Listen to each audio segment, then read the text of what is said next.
towards the help, upliftment of the poor people and this and that. But that's not exactly the help. It is only called just money gathering. The real help is should be done by from person's deep heart. The real help is helping a person, but not only but also trying to not always helping him and making him dependent on yourself, but also helping him to make himself independent. And that's why that's called help and serve. Not only just helping them, but also serving them by making themselves self-independent. For example, the organizations today just conduct competitions that like this competition here. Here it is not only just to show that we can be leaders, we also need to prove that we can be leaders to lead a nation, not just to win the competition or as we think as it is. So in help and serve, the help now.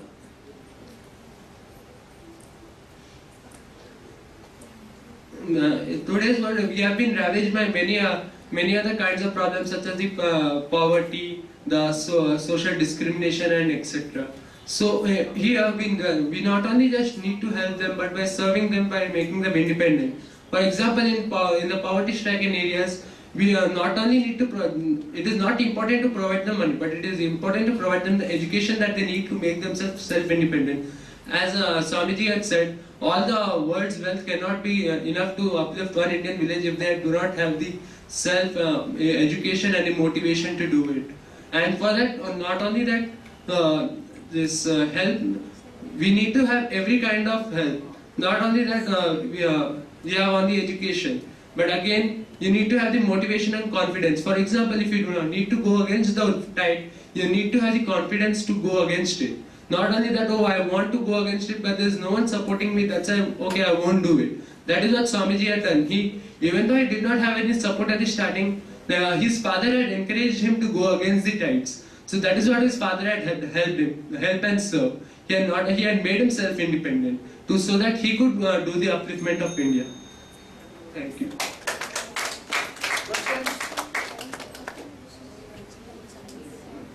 Give that girl a chance. Yes.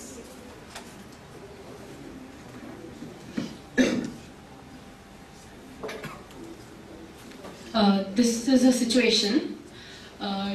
Later in life, you got an amazing opportunity to go abroad and work. If you would go, your life is set. But you also work for an NGO which serves the country. And just then, a severe calamity breaks out in one of the rural area. So, and you sign up for serving, but the situation arises that you'll have to leave earlier than you thought. So would you miss your flight to go abroad to make your life a success, or would you like to stay back and serve? Well, actually, truly, in a normal day-to-day life, today, like for the condition, I may say that I may leave the job and I'll come today to help. But in real life, actually, not all of us do that. Actually, most of us would choose to go abroad and work. But I would actually try to delay the work for some time by starting the work here only, by completing the projects they have given us. Like we have assignments and projects there also. So I would try to get to know the assignments from there, try to complete it here and just send it while trying to help it them. So I'll try to do dual tasking. Yes. You made a controversial statement saying it's just a money gathering. I admit that when we have to serve someone, it should be coming within the heart, from our heart. Do you think, without money, without getting the material things, just with the deep heart, even if you have the deep heart, do you think you can succeed in serving people? Well, yes, actually, the Ramakrishna Math is an example of itself. It was only Swami Vivekananda he had only one person, and he had started the Ramakrishna Math from scratch. He had gathered his own followers, and using that he had gained charity, and the charity money had helped them build the first math, Belur Math. And after that, the Belur Math today has grown up to this much that in every country and everything. Of course, but is there any money Problem with gathering? success is it doesn't get. How do you think there's TV like this? How do you think you're speaking on a mic there without all that support? We do need deep heart. At the same time, we do need something. Yes, so actually, there's not only one thing. You cannot make a food without only one single spice. You need to have everything. You need to have not only one single ingredient won't help you make a whole food. We have another question coming from here. Yes? Morning to one and all. This is Anirudh from Bawal Shri Vidyalaya. Would you like to say that help and service are similar to each other? No. Help is just helping, whereas serving is to trying to make them independent. Not serving is not just like you will just give them things and go away. You need to make them independent. Whereas helping is just helping them to do their things. Like for example, you will help your friend for doing his homework. But in that helping, are you serving him by making him independent by helping him to do his own homework? Just by giving him tips and he will do his own homework. We got your last question from Madhrija.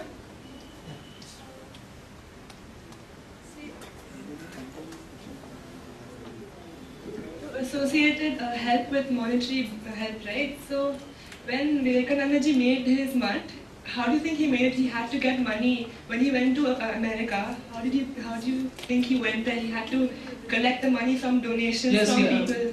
The king, when he had gone, actually the king of Mysore had actually contributed for his journey, as well as he's for believers. The believers in Madras had gone door to door to collect the money for the trip. That is monetary help. Without that, could Yeah, Vivekananda ji we have have no been... dialogue. I think he's answered. We've got you. We have one final question coming from Vijay this time. Do you need to have any ability to collect money? See, actually, it is gaining money from illegal ways is actually as bad as doing a sin. You see. So, actually, for example, Especially for doing some charitable work. yes. So, for example, you are black marketing on the backside, whereas you will come in front and you will do it as doing charity organizations, showing that you are so helpful. Do you need to have some values? Yes, Or it is compulsory.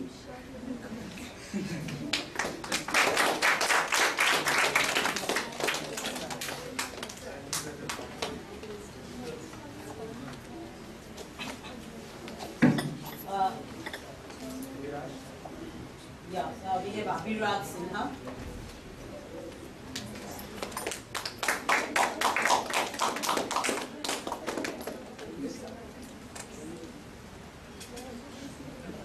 Role and responsibility of a leader.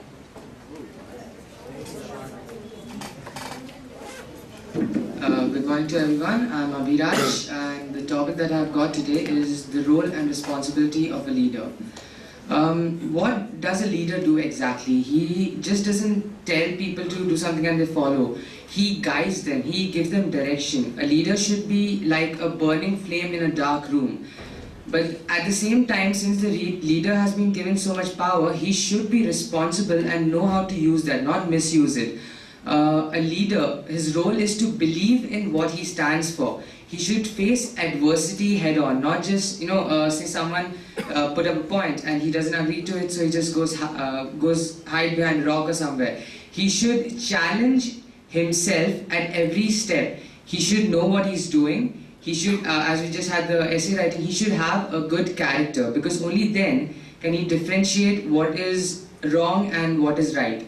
As a leader, he has hundreds or thousands of people at his beck and call. He should not, as I said already, misuse his power, but rather, give them guidance so that they themselves can become leaders. That should be a leader's true message and motto. And by doing so, he's not just empowering the people, but enabling them to think for themselves rather than just blindly following what he says. Because maybe he acts as a leader, but he's not the right person, and that can lead to their downfall as well.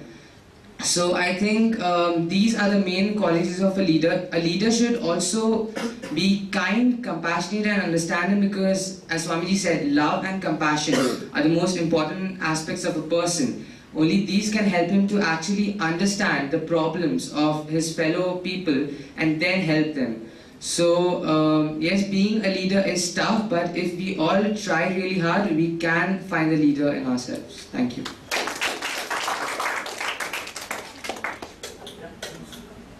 Good morning, I'm Gayatri from Jinnah Vidyalaya. Good morning. One striking quality which you would look in for a leader. Okay, you say okay, he's a leader. What is the one defining quality to say yes, he is a leader? Self-determination. To really be fearless and stand up no matter what people say. We'll give everybody a chance. We'll have the young man first and then we'll come back. You said the important character in a leader, the important quality in a leader is character. What exactly do you mean by character? To differentiate what is right and what is wrong, like obviously we all have our own opinions, but at the same time we shouldn't say just because I think what I'm doing is right, we continue doing that if that is actually causing harm to people. A right character means I would say knowing that what you're doing is correct and actually following that path no matter what other people say. Because people, they will criticize you, but you should have a strong character, a good character to know that yes, what I'm doing is right, it will help others. Okay, got you. The lady there. You kept mentioning right and wrong, right? Yes. And I asked this last week also, that how can you justify what is right and wrong? What is right to you might not be right to someone else. But we learn from our mistakes. Maybe what we do, we should obviously take the opinion of others, not just blindly do something. But at the same time, not follow them. Like, we should know what is right and wrong. If we do a mistake, obviously people will tell you, yes, you're doing, and you should realize it from within, what you're doing is not correct, and then you can differentiate or have the ability to actually criticize and know, yes, this is right, this is wrong, this is the path I should follow, and this is what I should avoid. Abhiraj, you have one more question. I'm Siddharth from DV Public School. My question is, for a leader, standing on a right decision is important, or a set of ethics plays an important role also? If you have a set of ethics, then obviously you will stand on the right decision.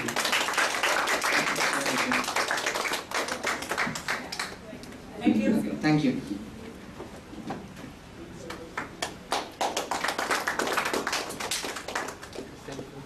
Akshay is sitting.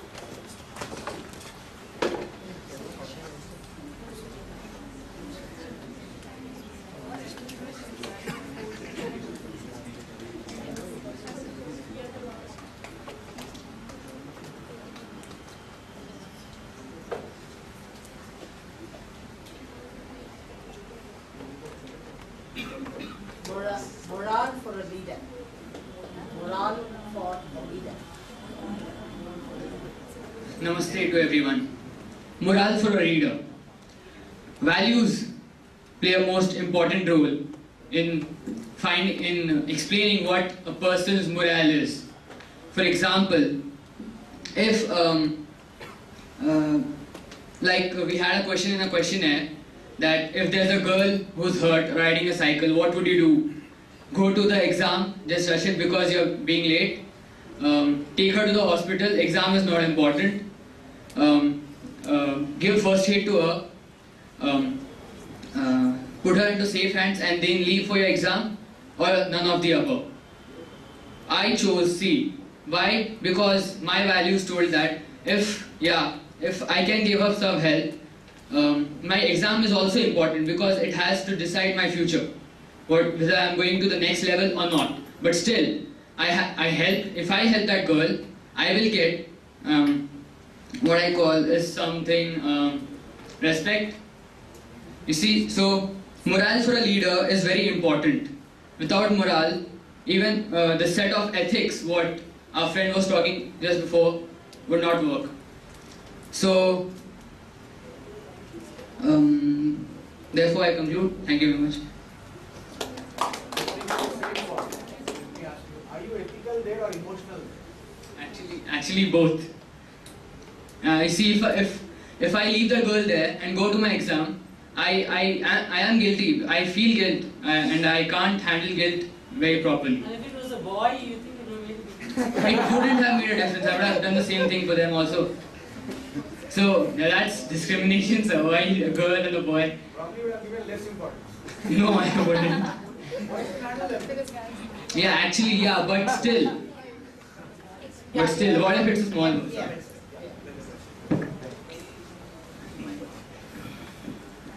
Akshay, yes, sir. I heard about leadership, there are two statements made. Leaders have followers. Leaders create leaders. Right? Yes. Now, Mahatma Gandhi is a leader because he had followers. Osama bin Laden is also a leader because he had followers and also he created leaders. How do you relate it to your topic? Well, Osama bin Laden was the best player in hide and seek first. Yeah, but still, his morale was not good, sir. He read the Quran, but he propagated it in a bad, in a negative way. Jihad, he provoked the Muslims in the name of jihad. Whereas Mahatma Gandhi united the whole country for freedom. So, Osama bin Laden's morale was not good. He wanted to fight for himself. Probably he was saying that my motive is to uplift the Muslim community, but no. He actually, with his actions, he degraded it. He further degraded it. So, morale is very important. Amandeep Kaur.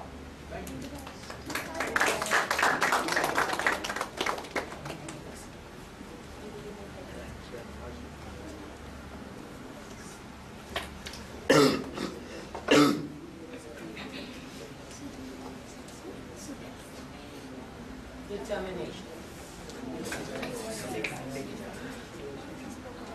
A very good morning to one and all. My topic for today is determination. It's a very interesting topic, and I think I'll be able to speak a lot about that, but without preparation, I'm not sure what will I speak and talk about. Determination, if I'm determined to do something, I'll do that. I'll be successful in doing that. It's kind of, determination comes with self-motivation, which our friends earlier spoke about, with self-confidence. So determination is assimilation of all the qualities, and you're kind of determined, or you think that you are going to do this. A leader is determined to work for the welfare of the country, the society. He works for building a good character in a person, develop good qualities. His determination and self-confidence put together make him a very good leader and inspire and influence the other people. I was determined to talk here and speak some sensible things, because without preparation I'm not sure what will I talk about. So I was determined that whatever I speak, my words reach out to the public here, to my budding friends here, and they understand what I mean. And I think that's good enough for determination. Thank you.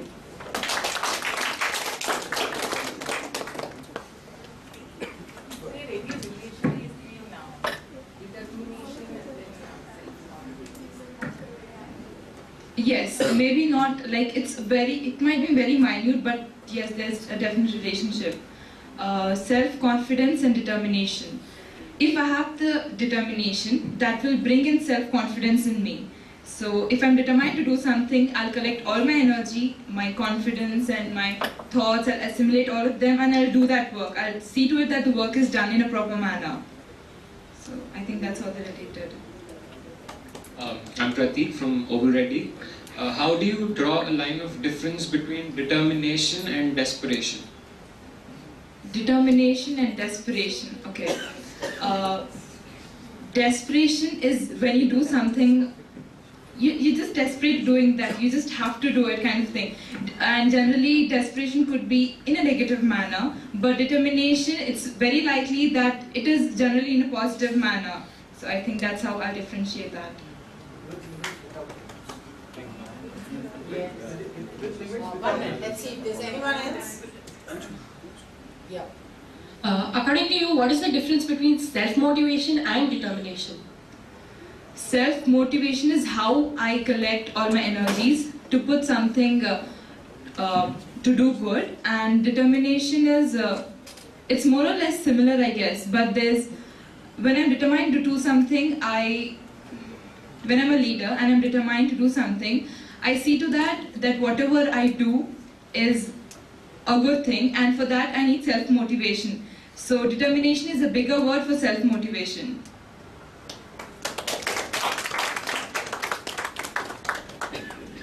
Yeah, thanks. Thank you. Chandrika.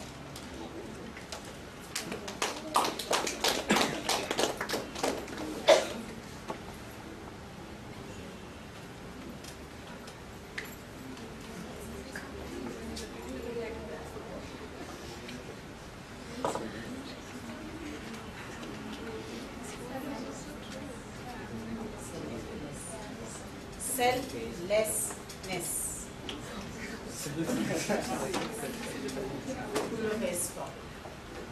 Good morning, my name is Chandrika and the topic given to me is selflessness. I think selflessness is one of the thumb rule kind of quality that is required in a leader, because selflessness has more to do with you than I. Because when you're selfless, what happens is there is no limit to what you can do, what good you can do to the other person. When you're selfless, it helps you to think less of you and more of them. When you're selfless, you think whatever I do, how is it productive to my people? See, if I am a leader, if I am selfless, it will put me away, it will put me differently than the other people. Because when you're selfless, you have that feeling like, you just think more about the others and less of yourself. So selflessness is something that kind of pushes the idea out of you.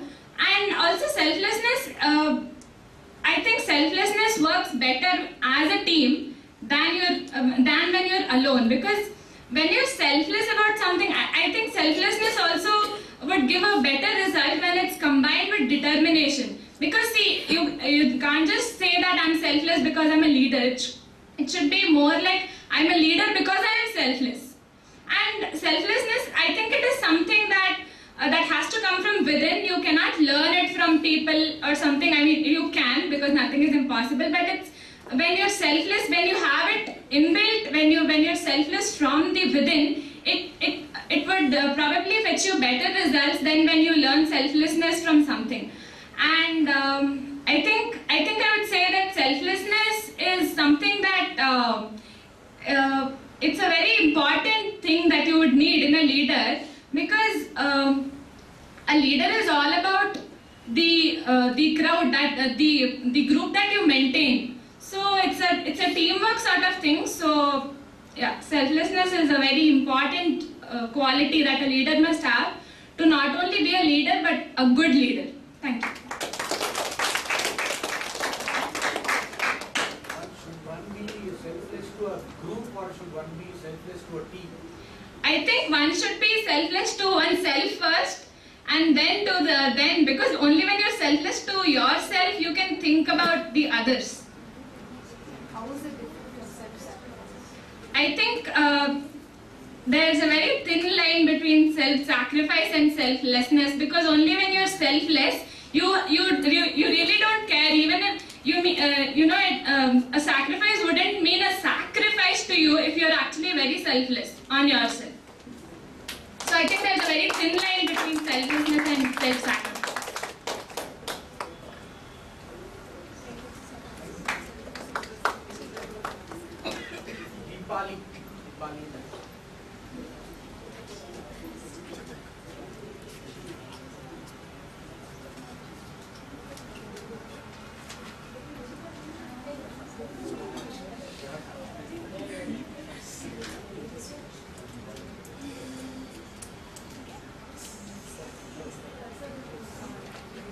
Self-control. Good afternoon, everyone present here. My topic is self-control.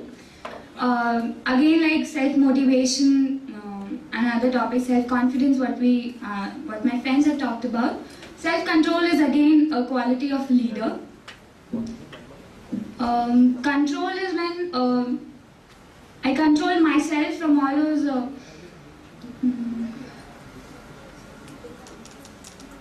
a good leader should have control on his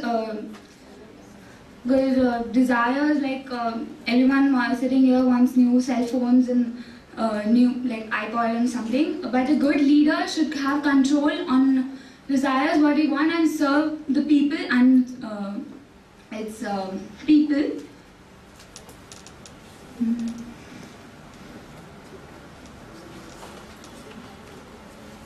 Self-control plays a major role in the quality of a leader. If Questions? Is there life beyond being a leader? Is self-control only important for a leader, or is it also for ordinary human beings like me? Yes, it's also for ordinary human being. Like it's important for every human being to control. Why are you talking about self-control only way leaders? Because we are gathered here to talk about leaders, not about individuals. Right? Any more questions? Yeah. He wants to push up. That's your question. You out of time. These days, whether it is self-confidence or confidence or selflessness, you don't find any. Sorry, ma'am? You don't find all these qualities in leaders today. Do you find all these qualities in leaders, today's leaders, especially political? I'll push that question further for you. We have a new popular leader in this country who says, if you want, go and kill people, but there shall be non-corruption in our society. Now, is this an example of self-control? Pardon? Give me. The question is, you're saying self-control is a part of leadership. Well, the question is, we have leaders, but they don't have self-control. So big deal, why not? They don't have anything like self-control, self-satisfaction, and still they are leaders, so why not is what she said.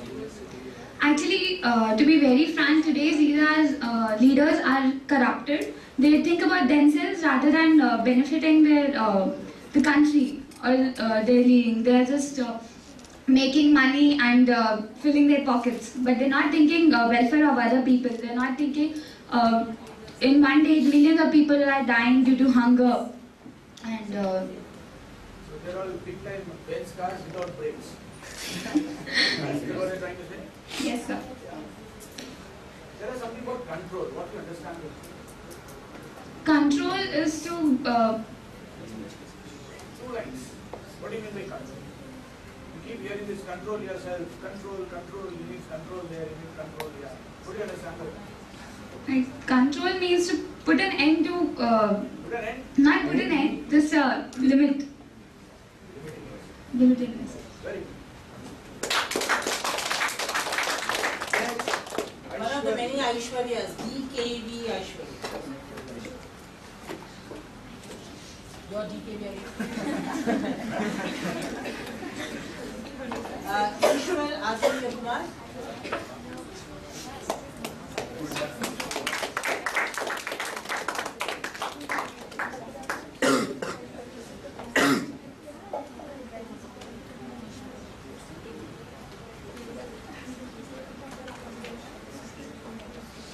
Characteristics of a leader. Can I start, sir? Good morning, everyone. Well, a leader is the one who knows the way, goes the way, and shows the way. Well, when I say the word leader, the one who comes to my mind all the time is my role model, MS Dhoni. Well, I mean, what I like about him is he has the characteristics of a leader according to me. He has the calmness, he has the selflessness, he has faith in himself, and he never criticizes others. And he's a very hard worker who tries his heart out, who tries whatever he has, he puts it there for winning a match or for winning a match. Well, coming to other characteristics of a leader, according to me, the basic characteristic of a leader is sincerity and maintaining a good rapport with others. That's what is very important in a leader. One who is a leader is, a leader is the one who actually can motivate people and who actually can, who's actually selfless. Selflessness is something that, it's about you who comes first rather than I. And the satisfaction you get when you do that is immense, and you won't get it in anything which you do. The satisfaction you get in sacrifice is more than the satisfaction you get in, even if you're the president of a country, you don't get that much satisfaction when you sacrifice even a small thing for somebody's happiness. Well, according to me, that is the basic characteristic of a leader. Thank you. So, if at all, as a leader, if you have to avoid anything, what are those 3 things which you should avoid? Well, if I am a leader, what I want to avoid is jealousy among people. I mean, I want. I mean, the present leaders, yes. Politicians, yes. They keep fighting among themselves. I mean, people from other parties criticize others. That should not be a quality of a leader. Not as a personal, emotional thing. I mean, in general, as a leader, what is that you should avoid? In general, as a leader, we should avoid to think of us before others. I mean, before our team, or I mean, if you are head of something, we have to not think about others. We have to think about the welfare of the others, and we have to take decisions which satisfy everyone. Yeah. And one more thing is, you should have some values which you can teach others, that these are important for you to get to a certain stage in life. Let me ask you, your favorite leader, accused of being whimsical, accused of being unpredictable, and playing favorites. 3 bad qualities in a leader that MS Dhoni has. When you say, I don't really call him unpredictable, because, you know. Call him unpredictable. He comes to bat at 3, 4, 7, and No, he actually does that because based on situation. I mean, he's the one who rises up to the task when you want him. He's there. That's the basic quality of a leader. And prefers Rohit Sharma at number 6, whatever his scores are. I mean, it's not that. I mean, he gives Rohit Sharma that confidence that he can actually get back to his form. That's the basic quality of a leader. You need to instill faith in your team members. There's one more question. You'll answer one more. Yes. There you go. You also had a question, did you? I'll come back. Yeah. Lead by example is a quality of a leader. Express your views on that. Lead by example, well, this is the main thing when I told my favorite leader is MS Dhoni. I mean, he's the one who leads by example. He's there for you when the team requires him. He's the one who can bat at any position. He's the one who's not selfless about anything. He gives people a chance. I mean, he's the captain and he can bat anywhere he wants. He can open the innings every time and he can score a 50 and he can tell he can improve his averages, he can improve his advertisement, he can improve his income. He can get good name of him. Leading by example is something that you have to give faith to your team members and you have to show them what they are capable of. Yeah. What do you believe? Leaders are born or leaders are made? Well, actually leaders are born and in their lifetime they actually become better. And that's when you get the power to lead something. That's when you get the power to lead a group or a team. God made all of us. He's done no partiality in making anyone over here. So how do you say only a few are born leaders? As Swamiji says, all are good, some are better. That's what I...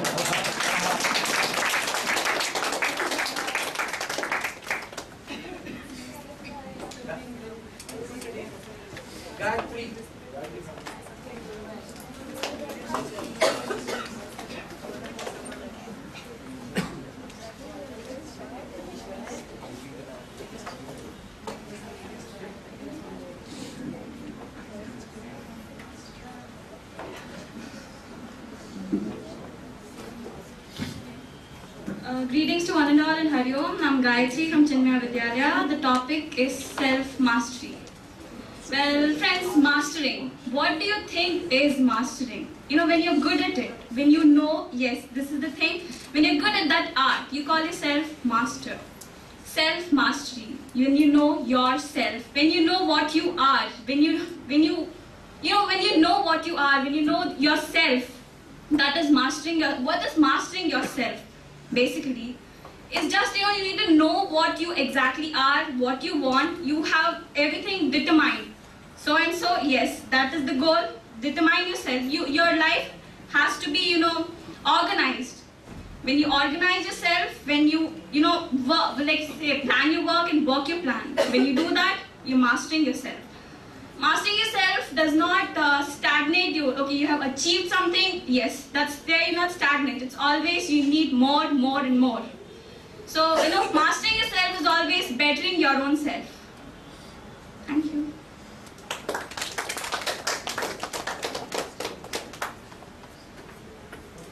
Could you just explain with an example, any one person who self-mastered himself and continuously? Okay. We were discussing Edison's example in the morning. Actually, I feel he mastered himself because he was trying to invent something. So, He was trying to invent something, so he tried different ways. Like for a bulb, he tried inventing a bulb. He found different ways how a bulb cannot be invented. So where he found different ways, he was, in the process of, he was coming close to what exactly a bulb, how could it be made.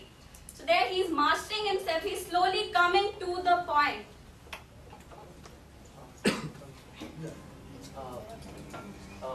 Would you call it how can you call it self-mastering as betting your own self? Or when you think that betting your own self is the kind of unsatisfaction that one shouldn't have? I didn't get you. How can you say that mastering your own self is self-bettering yourself?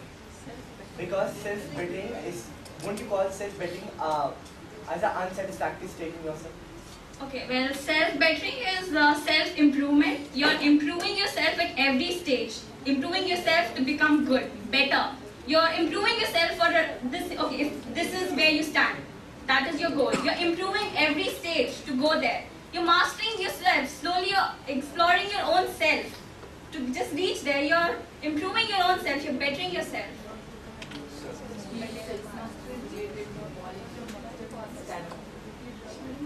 Is there any relationship between self-mastery and the quality of Well, self-mastery, I feel it's a quality which has to be in everyone. It is a quality of life. You always need a better life. You need to improve your own life. You need to improve it. So yes, it is a quality. in terms of standards? Quality in terms of standards?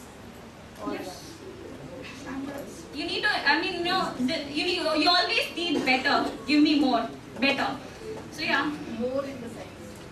More in the sense, can you put it in? Quantity means the standard of living. So some are very average and then very rich. So is self-mastery want to relate that to that, or? No, self-mastery is not, it is basically personality. Let me ask you this. Some great self-masters are men with horrendous characters. Vincent Van Gogh, Michelangelo, great painters, writers, Percy P.B. Shelley, Keats, great masters, suspect character. Where do you draw the lines?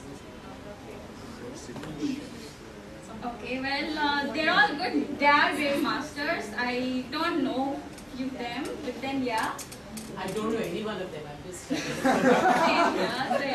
To be frank, I really don't know most of them. And then, can you come again, please? See, a lot of great people. Now, let's say great characters. Okay, back home, Nina Kumari, Savitri. Great people, great masters of their art, great masters of their whatever skill set. Poor character. Where do you draw this balance between mastery and achievement, leaving impact? What, when, how? Okay, yes, no wonder they are great masters, but then I don't call them, great masters when you don't have a good character. We wrote an essay on character. When you have a good character, nothing else matters. Yes, that is the goal. You have having a good character, so yeah, nothing else matters. When you Isn't there a conflict? Isn't there a contradiction there? You're saying mastery no matter, character matter.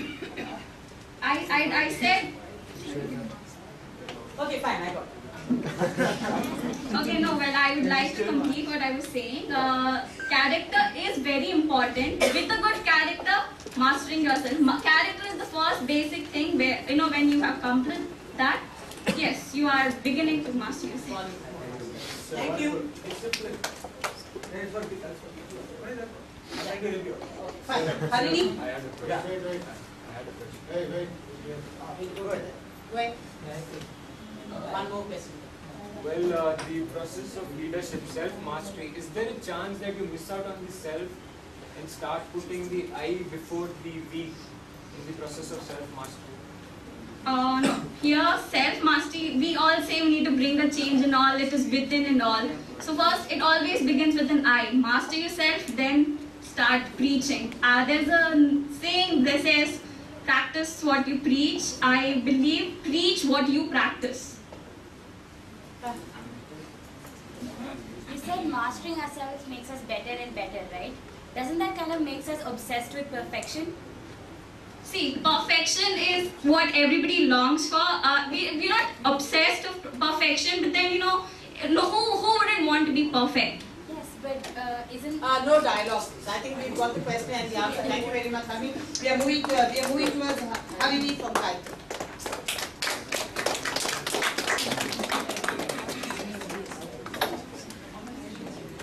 Harini, I think that's already written. Yeah, changes are already written. She wants to move on. Strength is life, weakness is death. Good afternoon, everyone. I'm Harini from the Signal Public School, and my topic today is strength is life and weakness is death. This is one of the most popular proverbs said by Swami Vivekananda. What I understand from this is that one should try to overcome their fear, overcome their weakness, to be a good leader. I mean, this is a basic quality that one has to have, one leader should have. Strength is life in the sense when you are strong and when you know what exactly you have to do, and when you're self-confident, you can work up and come up and work for the betterment. And weakness is death, which means when you're weak, you're not self-confident. You don't know how to handle situations and how to come up with tasks. And that's it. Thank you.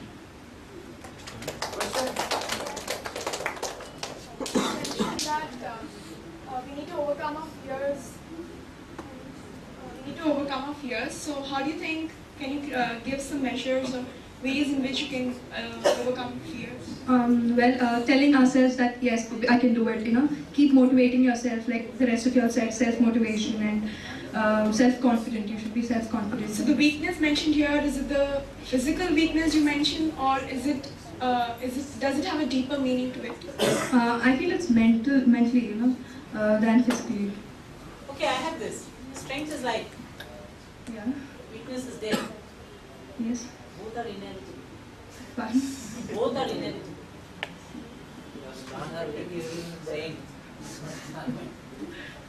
Isn't death inevitable? So isn't weakness a part of the scheme of things? Can you please make it The topic is strength is life, weakness is death. You all have to die. Yeah. So it is an inevitable of life. I feel strength is, weakness is, strength is, as you said, you're right, but in this it is mentally, like when you're strong enough mentally, you can come up and do the task, perfectly, like you can be a good leader. Any more questions? What happened? I thought all those hands went up. Strength in your sense. Strength in your strength in your sense. What strength? What kind of strength? Which type of strength? Which area of strength? Which section of strength you're talking about? Mentally, being self-confident. Just mentally? Yeah. Just mentally? Your body's collapse and... No, not exactly. It's obviously both. But when you come to, I feel mentally you should be a little stronger. Because when you're a leader, you'll have to, you need that courage and self-confidence. You should be self-confident. Okay. You're confident. You're confident. Any more questions? Done? Thank you. Okay, Aishwarya.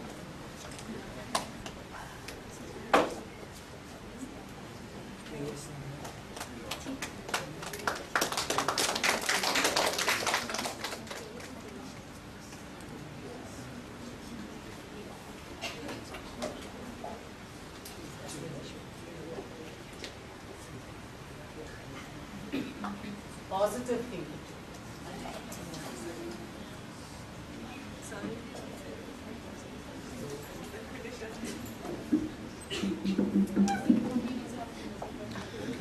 Positive thinking.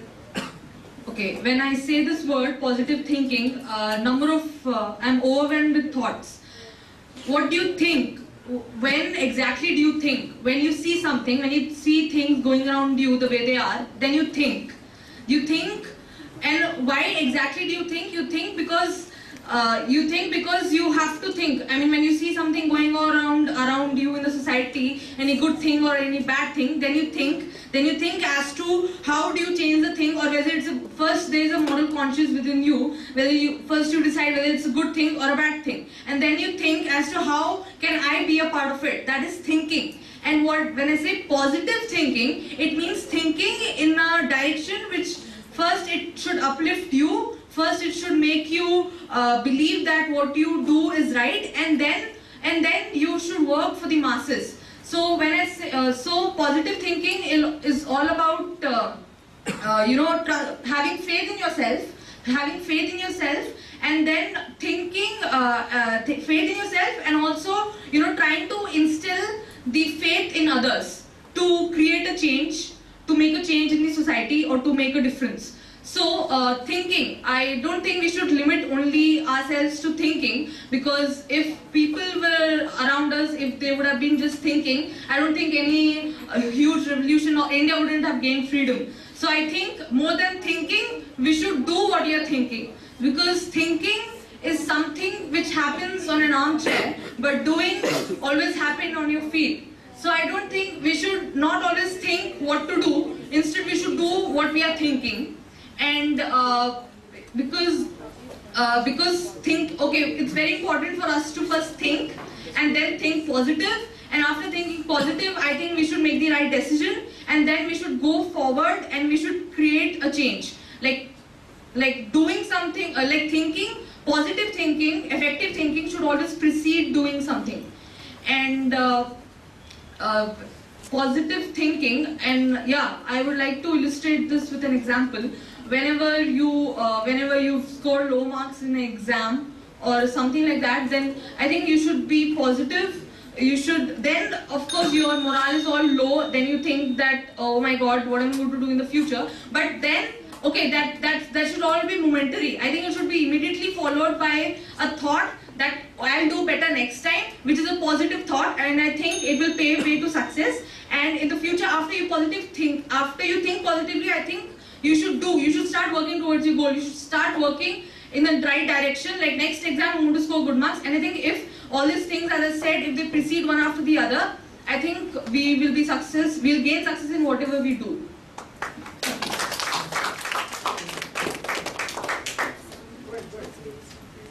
One second. Please give a chance. My name is Chandrika. My question is that when you are trying to think positively, do you think it's also equally important to consider the negative aspects of it, or do you just think the positive part of it? First, I would like to say that when do you think? When do you think is when you see something going around you and it touches your heart, or that is the time when it actually compels you to think. And when you think about it, when you analyze the situation, then after analyzing the situation, the next thing which comes into the process is to think positively about it, rather than the negative aspects about it. Of course, you have to balance both the negative and the positive things, but the ultimate result should be you should think positively. Because only if you think positively, you can encourage yourself, you can be confident, you can get motivated, and if you're really motivated, I think you will be able to create a change. Can I come here? Okay. My question is somewhat on the lines of hers. Like, optimism is definitely desirable, but what if sometimes this optimism isn't justified? Let's say you're playing some sport and your team is playing against a really strong team. Now, obviously, you shouldn't be like, okay, fine, that team is really strong, we're going to lose. But then if you really push yourself towards, I'm going to win, and then and the odds are against you and you end up losing, won't that lead to dejection? in this case, isn't positive thinking actually affecting you in a negative way? Okay, first of all, when you're playing a match, I think the basic quality of a good sportsman spirit would be to play the game to win. Play the game to win. You should have this mindset whenever you play a match. I think it should be you play the game just so that you can win. And if you have that so much of positive energy in you, so much of positive vibes around you, and despite that, despite all of that, even if you lose, dejection will be there. It will be momentary because everyone wants to win, but only the best man wins. But if we have that much of positive energy, the positive thinking within us, I think that dejection will be only momentary and it won't last for long. And immediately we'll be overwhelmed with all that courageous. We'll be encouraged to perform even better the next time. Yes, there was one other hand. Yeah. You see a murder, how would you really justify your positive thinking in this instance? I'll be scared to death, first of all, if I see a murder happen. Is it positive? Is it positive thinking? Okay, first of all, I'm just really going according to the situation. If I see a murder happen, first of all, I'll be really scared because I'm really not used to seeing murders happen. But if I want, no one's really used to seeing murders happen. And first of all, I'll be scared, and then then obviously I'll be really nervous, and I'll be blank. I'll be blank. I won't know what to do or what not to do. Then if that's when self-control and self-mastery comes in. If I have control over myself, basically if you're really scared, but even after that, if you control, if you have the self-mastery within you, I think then the immediate thing would be to call up the police and call for the investigation. So that's thinking positive. It all comes down to the same thing when I say you should think positive. When you think, for seeing something happen, if you see something happen, whether it's good or bad, it ultimately leads to a thought, and the thought should always be positive. And when I say positive, I mean that you shouldn't be scared. You shouldn't be scared. You should always, Yeah, I think we've got. There's another question. You have seen a murder, okay, but you are supposed to be a witness in that. Do you have a positive approach or negative? Being a witness to a murder, it really definitely requires a lot of courage, and ma'am, what exactly did you say? Does it require positive thinking? No. Yes, you need to go and give evidence because you are the only one who has witnessed it. Yes. And then what about your application? Positive thinking, negative thinking about it, going forward, or just dropping the idea or hiding yourself away or evading it? Okay. I'd like to answer if I see a murder happen and if I'm asked to be a witness by the police. I think first I would, and honestly, frankly, I'll be hesitating. I'll be hesitating a lot because I'll be scared as to what will be the consequences. Will it have any dire consequences or not? And I'll hesitate a lot. Then then again when I say, then if I have control over myself, if I am fearless, if I know that okay, this is a wrong and I have to correct this wrong, and the only way to correct this wrong, to prevent more injustice to happen, I think if I have that much of thought process and if I have so much of control over myself, I think I'll just go and give the evidence, bear the witness in the court. Any more questions? Nothing to do with murder. Yes.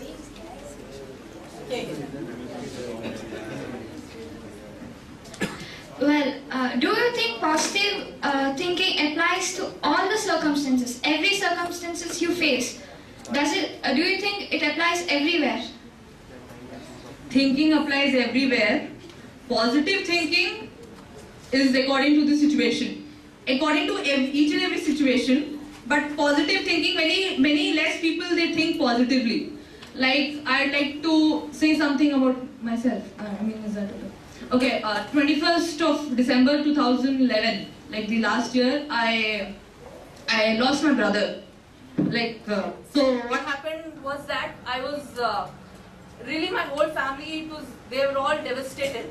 And obviously I had nothing to look forward. Like, I'm a 16-year-old girl, so the immediate thing, so I am not really of that setup that I think that, okay, this is something to do. Like, death doesn't do good to anyone. Like, all it ever does is to bring tears in everyone's eyes, and everyone is devastated and totally lost. But what I did was, I mourned for my brother. I mean, he was really close to me for a number of days, but after that thing, I thought, enough is enough. My brother wouldn't want me to stay in this manner forever, and I think that's when I started thinking positively about myself, and also I started thinking that this is the thing, this is what this would stop me from, if I started thinking positively about myself. I started thinking that what will happen to my parents, or my brothers, my cousins and all, if only I started, if only I, just withdraw from life.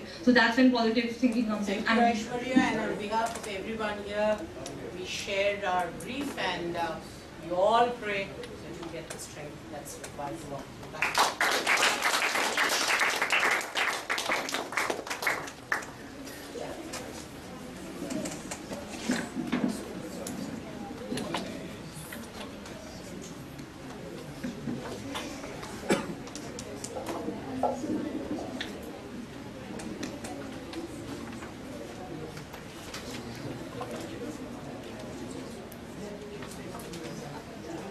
Moral for a leader. Yeah, and some of these topics now get repeated. We had as many. Manish, DAV Public School. Okay. From DAV Public School. Morals for a leader. A leader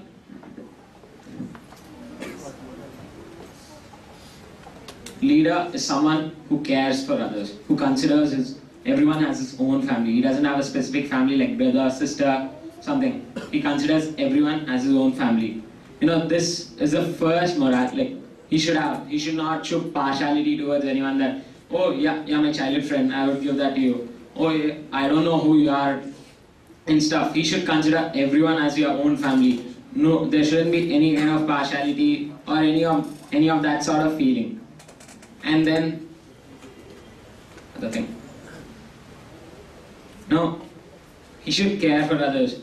It's not necessary that if anything has happened to you, he would be at your doorstep, but though he is in his house, he's there too. He's helping you in some other way. He should have that helping nature, some kind of ethics. Yeah. And third,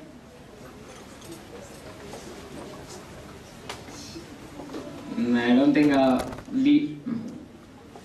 Shravan, thank you.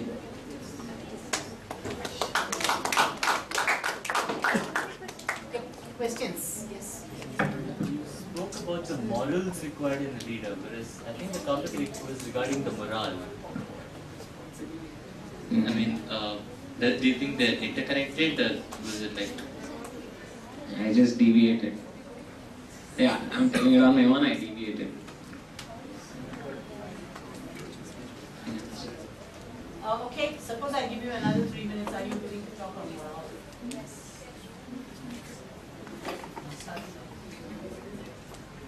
Okay. No, he can't get the time to speak. Speak now. I'm giving you a chance because I think you misunderstood moral for moral.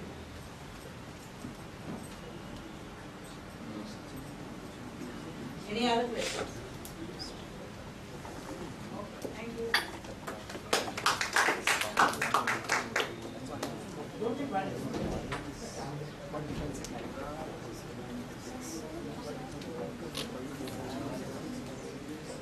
Nagamani. Nagamata.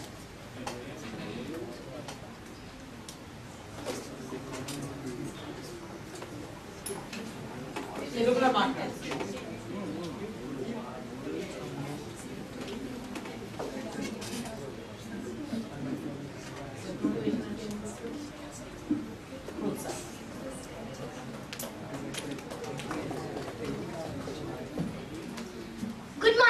one and all. I'm Nagamani from Sarojini Naidu Vanita Mahavidyalaya. My topic is self-motivation. I'm going to speak in Telugu. Self-motivation means ప్రోత్సాహం. ఎవరికైనా ప్రోత్సాహం చేస్తేనే వాళ్ళు ముందుకు వస్తారు. Suppose ఈరోజు మా lecture నాకు ప్రోత్సాహం చేసింది, అందుకనే నేను ఇక్కడ వచ్చి మాట్లాడుతున్నాను. ఇక్కడ నేను ఎన్నో విషయాలు తెలియదు. దానికి కారణం ఏంటి? మోటివేషన్. లీడర్కి ఉండవలసిన ఫస్ట్ క్వాలిటీ ఏంటంటే సెల్ఫ్ మోటివేషన్. ఇది లేకుంటే మనం మన జీవితంలో ఏమీ చేరుకోలేము, ఏమీ సాధించలేము. Because self motivation is important. ప్రోత్సాహం ఉంటేనే మనం ఏమైనా చేయాలి. మనల్ని ఎవరైనా ప్రోత్సహించినప్పుడు మనం కూడా ఒకరికి ఆదర్శంగా నిలవాలి. సపోజ్ ఇప్పుడు మా లెక్చరర్ అనేది ప్రోత్సాహం చేసింది, నేను ఎవరికి ఇప్పుడు మా స్టూడెంట్స్ నేను కాలేజ్కి వెళ్ళి ఇలా చేశాను అంటే వాళ్ళు కూడా నేను వాళ్ళకి మోటివేట్ చేసి వాళ్ళని కూడా ఇక్కడికి వచ్చి మాట్లాడమని చెప్తాను. This is main important to leader. Next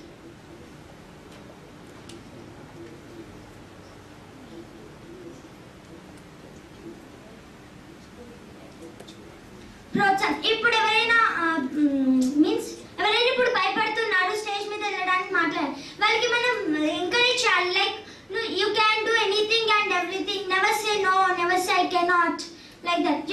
you are almighty అంటే నువ్వు ఏమైనా చేయగలవు. వాళ్ళకి మనం ప్రోత్సాహం ఇస్తే అట్లీస్ట్ వాళ్ళకు మాట్లాడే ఒక ధైర్యం అన్నా వస్తుంది. ఇది ఇంపార్టెంట్ లీడర్కి. I want to become a good leader, so that I want self motive. నేను అందరికీ ప్రోత్సాహం చేస్తాను, నాకు కూడా ప్రోత్సాహం చేసిన వాళ్ళందరికీ థ్యాంక్ యూ. అండ్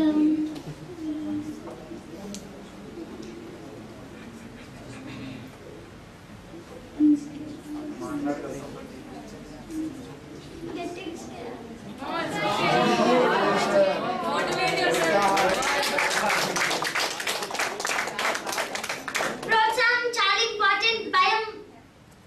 భయాన్ని తీసేయండి, మాట్లాడండి. మీరేంటో ఇప్పుడు ప్రోత్సాహంతో నేను వచ్చాను మాట్లాడి, నేనేంటో ఇప్పుడు అందరికీ తెలిసింది. లైక్ దట్ మీరు కూడా ప్రోత్సాహాన్ని అందుకోండి, అందించండి. అండ్ నెక్స్ట్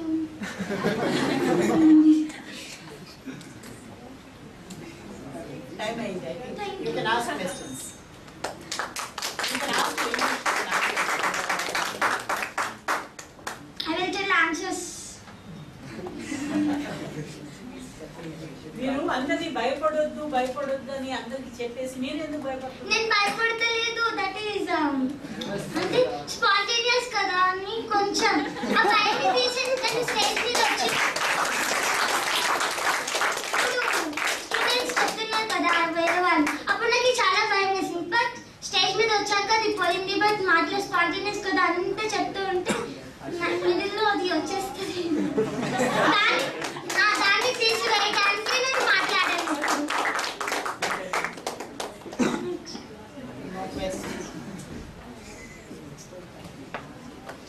ఇది మిడిల్ లో వచ్చేస్తుంది అన్నారు కదా, అది రాకుండా ఉండడానికి ఏం చేయాలి?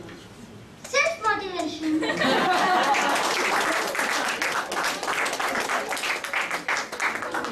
చెప్పావు కదా, అది మీ టీచర్ చెప్తే వచ్చిందా, నీ ఎంత వచ్చిందా? కొంచెం మా లెక్చర్ ద్వారా ఇంకా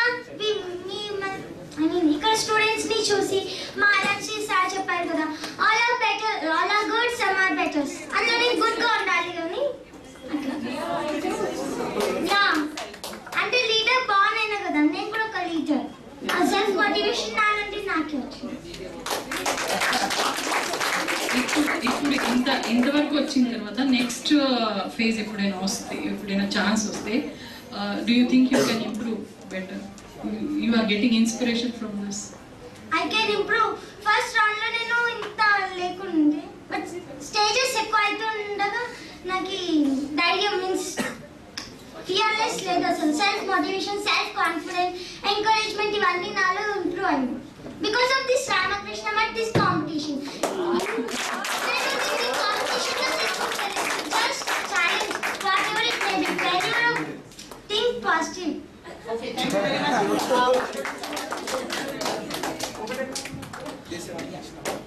కొంచెం హిందీలో మాట్లాడుతుంది. Can you speak in Hindi? Hindi. हाँ, like हिंदी. हाँ, बात कर सकती. हाँ, जरा बोलिए, आप हिंदी में बोलिए. 60 seconds. हिंदी में ही बोलना. हिंदी में. I don't know हिंदी में, but कितना मालूम है हमको उतना बोल. My mother tongue is Kannada. Self motivation ಅಲ್ಲೋರಿ చాలా ಯೂಸ್ಫುಲ್ ಆದ ಅಲ್ಲೋನೆ ಸೆಲ್ಫ್ ಮೋಟಿವೇಶನ್ ಮಾಡಬೇಕು.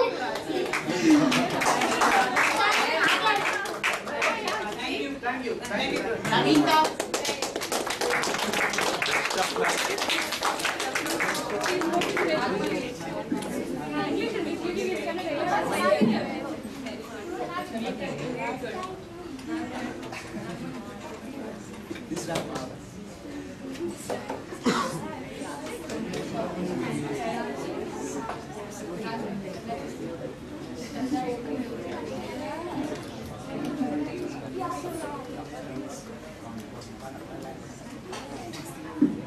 Good morning, everyone. I decided to use the long route to get my thoughts. What was the topic? Characteristics of a leader. A leader is someone who not only leads people but also knows how to follow them and serve them. All of us here are leaders. I mean, we came here to hone our leadership skills.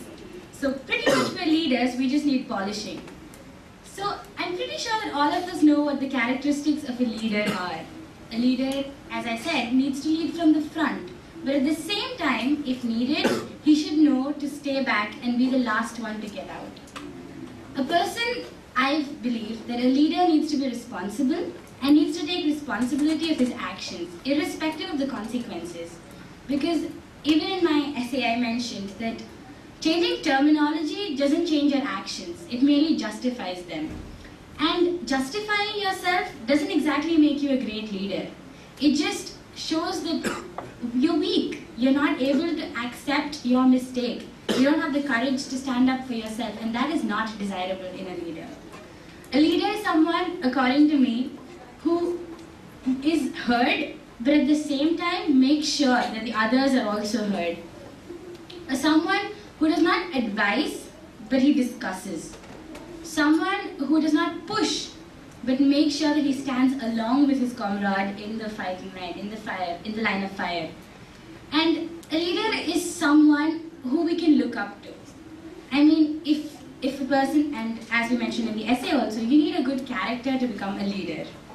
And characteristics are what define a leader, a person. And any person can be a leader. So it pretty much means that all of us, irrespective of who we are, where we're from, what we're doing, we're leaders. We just don't know it yet. And as my friend mentioned, that all the skills are dormant in us. We just need to bring them out. And so to become a leader, we need to know who we are. Most importantly, we need to know who we are, what we can do, have faith in the ability, be determined to do it, and at the same time, not only motivate ourselves, but also motivate others, as my friend said again. And a leader, as I said, is someone we look up to, but a leader is not someone who should look down on others just because others look up on him. So basically, a leader is a whole person, a well-rounded person, and a person who knows what his ability is, what his strength lies in, and makes sure that he makes the best of his ability in not only serving his people, but to the larger cause of humanity. Thank you.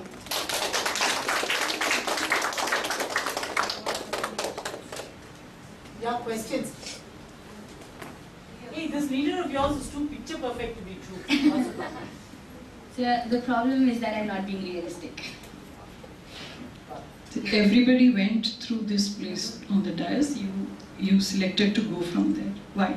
As I mentioned in the beginning itself, I wanted more time to collect my thoughts, so I chose the longer route. Okay. I thought something to do with something different ideas for a leader. Ma'am, you can consider that. No questions. Why should, is it really necessary for a leader not to look down? Look down in the negative way. Because when you look down on others, you're making yourself arrogant, which is not desirable. When you look down on others, you're making... When you look down, you don't become arrogant. You just look down. Period. No. It's real. So, when you look down on others, it has two ways of looking at the statement you mentioned. When you look down at others in the negative manner, you're criticizing them and you're kind of showing that you're better than them. Amita, I have a problem. Let me get it off from my chest with all of you. Are we all being very sugary, very syrupy, very nice? in the context of what we are doing, or is this real? It is real. How I wish it is real, but is it? No, it is when it comes to most people. I mean, he mentioned Dhoni. I don't think Dhoni looks down on his teammates. We mentioned Gandhiji. I don't think Gandhiji looked down on other people. He in fact called people Harijans. He gave them the name. So a leader is not expected to look down on people. And especially, I'm taking the example of my own school. I mean, we are prefects. We're not expected to look down on people. We're expected to help them, to move with them. Not to stand apart and say, you know what, I am the prefect. You listen to me or else you're dead. That is not the attitude we want. The attitude we want is that I'm a prefect, but I'm still your friend. That is what I mean to say when I say you don't look down on others. You said I'm not very practical. I said that I was not being realistic in the whole sense. I mean, I would not expect any leader to have all the qualities mentioned here, but I would expect them to try to develop on it. Will it work? Yes, definitely. Thanks. Can we have Pallavi, please? Thank you so much.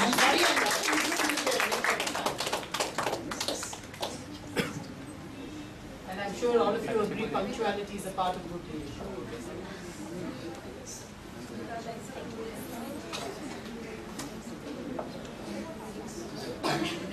Role and responsibility of a leader.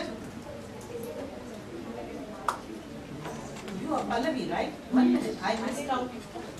I missed out. Pallavi, then you.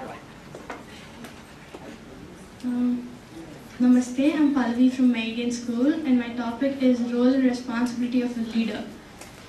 In my opinion, a leader is not the one who wants followers. Leaders are born. Leaders lead by example. Leaders are those who not only show various people the way, but then help them go that way, help them with those various problems that are going to come on their way, and make sure they're able to reach their goal very easily. The role that a leader plays is to motivate, to help, to instill confidence, to instill confidence among the others. Leader is responsible for the goal that he has to achieve with his group.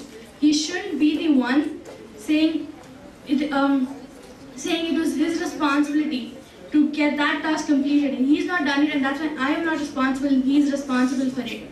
He should be the one that if he's not being able to, he's struggling and he's not being, if one of his teammates has not been able to do it, then he should help the person make sure that task is completed within the same while. And if it's not say that it's that person's fault, but then take the fault on himself, because probably he's not the one who was able to give a good example to make sure that he's able to reach the target. A leader is one who may probably not be pitch perfect, but then one who's always trying to get perfection, not only in himself but in everyone that he would, in his team, in the society in general. A leader is one who would try to make sure that everything goes nice, everything goes good. The leader's role does not end in just guiding and helping people, but then it goes on to, even inspiring, because great leaders are the ones who actually inspire us. Our parents inspire us only for the fact that they've given birth to us and that they have led the family in such a way that we would like to be them. They have made their lives something great, at least in our opinion, if not in the world. And that's why the leader cannot be pitch perfect, but then should always strive for perfection. Thank you. The role of the leader. Many people might have been selfless right now, not in many big things, but also small things.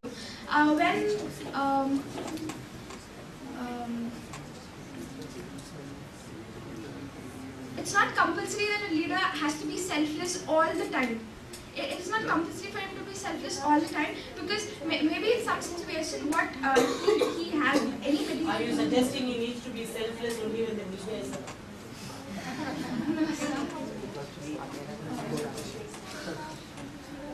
Okay.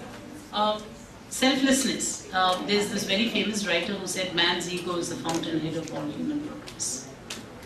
Man's ego is the fountainhead of all human progress. How do you correlate selflessness with man's ego? Ego is born in yourself when you think you are more superior to the person in front of you. When you do not think such stuff, you're actually being selfless, thinking everyone is equal. I'm not talking about egoistic, I'm talking about egoistic. Okay, fine. Wait. See, you helped somebody when you were on the way from school to your house. And you have done something great to a number of people in a fraction of a moment. You got an opportunity. Will you reveal it to everybody and say that I did it? I actually wouldn't like to do that, because people should actually, people should tell that you have done well. It would be like boasting about myself, and people may think, I am being proud that I did this. People should appreciate you than you appreciating yourself. How if your friends are not knowing what you have done? It won't matter, ma'am, because I am happy that I helped a person, I'm happy with that, rather than getting appreciation with the other people. These questions are very yes.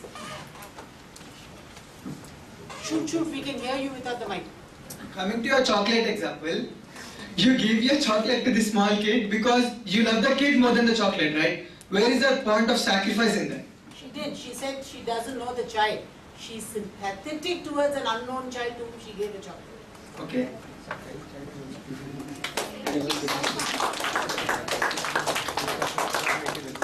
Ram Lohit Chabdi is the one here, sir. Send our thanks to him. Rubina Vadwania. Rubina.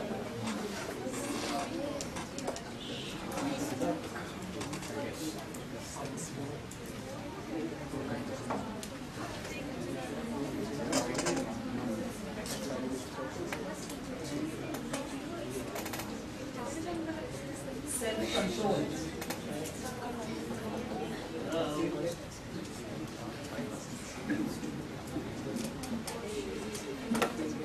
Good afternoon, I'm Rubina Vadwania and my topic is self-control. As many of you have spoken that there are several qualities required by a leader, and one of them is self-control. Sometimes when we are a leader, we get to a certain height where everyone knows us and we get we can do anything we want. But there is a point when we should say no, we should not. There should be a point we should just stop now. You should understand the people. You should not tell them what to do and what not to do. You should discuss with them. You should not advise them. Like several have already told all this stuff. We should have a self-control. We should have it in us that there is a point that you can't go any further. Like we can't be dominant. We should know our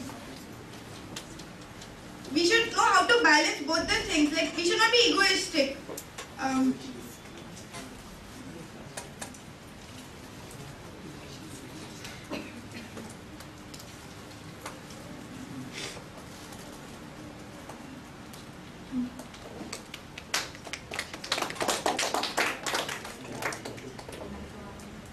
Yes, any questions?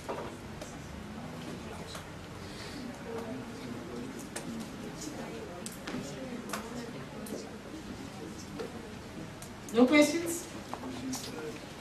Okay. This self-control or self-policing, does it kill the human spirit? And therefore does it kill imagination, creation? It does not. Doing something to a certain extent is correct, but overdoing it is wrong. Where do you draw the line in an artist? Where do you draw the line in an artist? Something that hurts someone should not be done.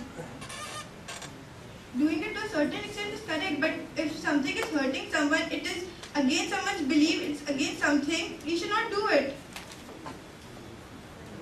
Any more questions? Okay, thanks, Rubina. Ruchika Rao.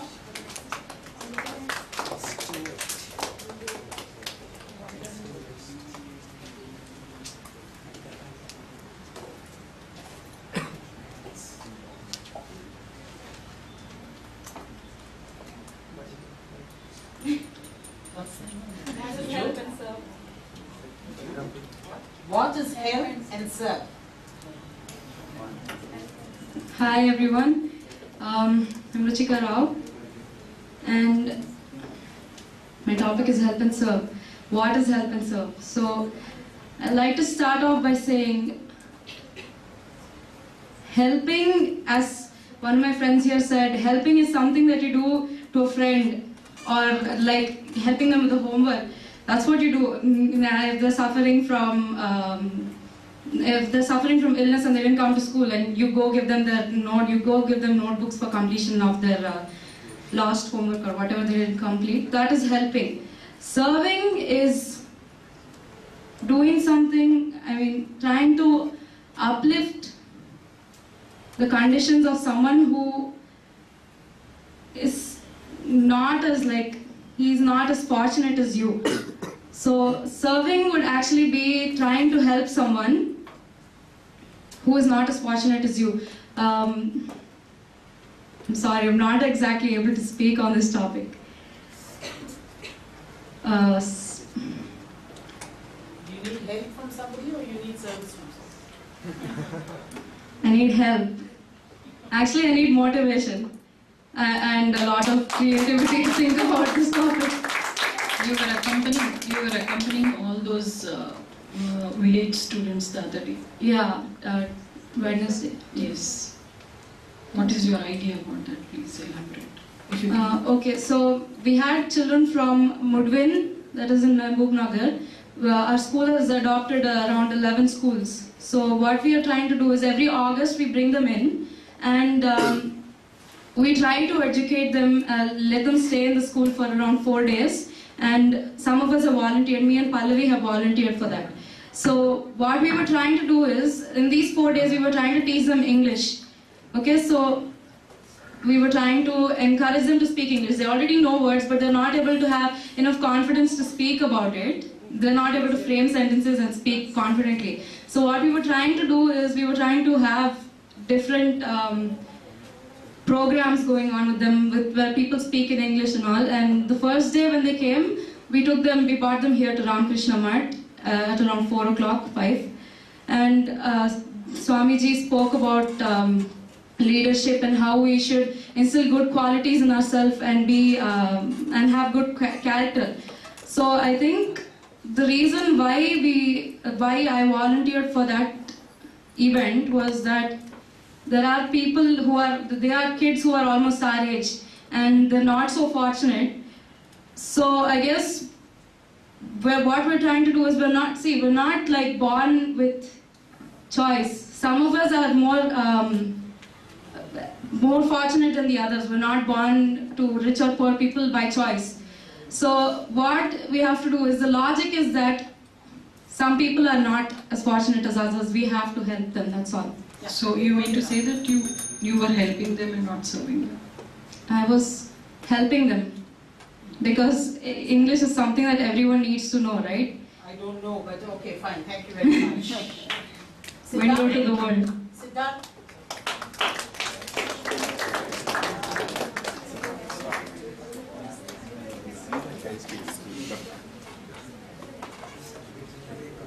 Self-mastery.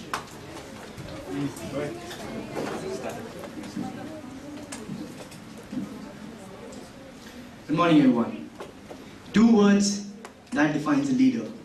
The 2 words that constitute all the qualities, all the characteristics, all the responsibilities in a leader. Self-mastery.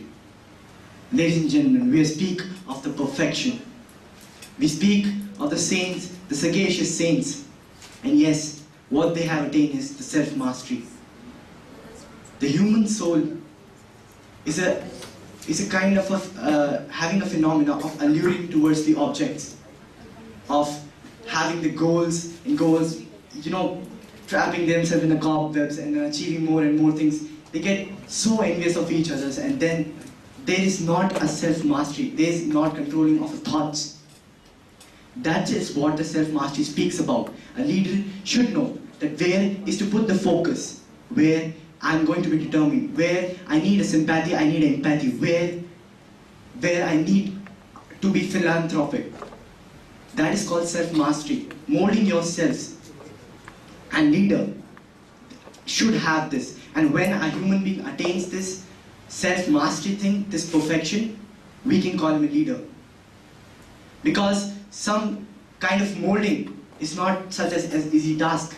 Because everyone knows how to stand very firm and decision talk, causing a tyranny.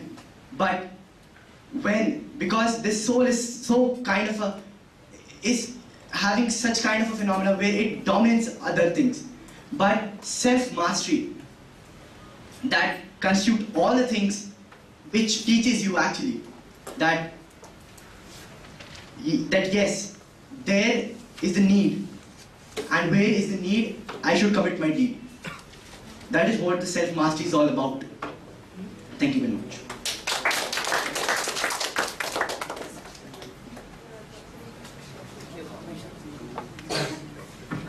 In the starting of your speech, you compared perfection with self-mastery. How do you justify that? That is what we need in a leader, a perfection. That is what self-mastery means. Because when one has not conquered the nations or not conquered the mob, but conquered himself or herself, that is what is self-mastery. When you have justified your parameters, that what you're gonna be in, there where the self-mastery comes in the role. Like, you are self-satisfied.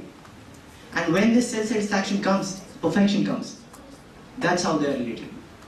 How is perfection related? We'll take this question. If you're satisfied, then why do you want to master yourself? The same question you posted to the previous speaker on the same topic. The self-satisfaction, the self-satisfaction is actually, what I mean is perfection. Because when you are self-satisfied yourself, that yes, I am attaining myself. I'm attaining myself. That's a self-satisfaction. Because now I don't need to allure any object, and that's where I attain the perfection. That yes, I am limited to my goals. You don't call it perfection where you just move ahead of your step, taking it as a downtrodden path. You don't take it as a perfection, but when you are self-satisfied in yourself, in your soul, there where the self-mastery comes, and there where the perfection comes. Could I ask? Yes, please. You said that a leader needs to be perfect. He needs to have mastered himself. So you expect a leader to never make mistakes? Well, yes. I do believe that a leader should not commit ever a mistake. Because a leader is one who holds the beliefs and hearts of thousands of people. And if someone, if like I'm a follower and if I'm believing in someone and if he commits mistake, then it affects the morale of thousands of the people behind him. So he should always think that whatever may be the next step, whatever I'm going to take the next step is going to affect a lot of people behind. So that's how a leader needs to be perfect. We believe that a leader should be perfect. So a leader can never learn from mistakes? A leader is one. Look, a leader cannot commit. Yeah, a leader cannot commit a mistake. That's what I know. Every human. I believe that leader cannot commit a mistake. We buy this. Look, when the technology comes in role, there will always be flaw. Even the perfect machine made by CERN, that we call the Large Hadron Collider, has committed a mistake on its 16th day. So, bringing technology into the human picture, I would. Siddharth, if you go through the autobiographies of all the national and international leaders, they have committed umpteen number of mistakes and they have become great. Yes, but you say that they have committed a mistake and then they become a leader. They have learned from the mistakes. They have learned from the mistake when they were not. But from learning the mistakes, they have made before becoming a leader, they have committed the mistakes. Yes. never call a leader anti-retired. Of course, give Siddharth a break. Thanks very much, Siddharth. Snigdha from Kenya.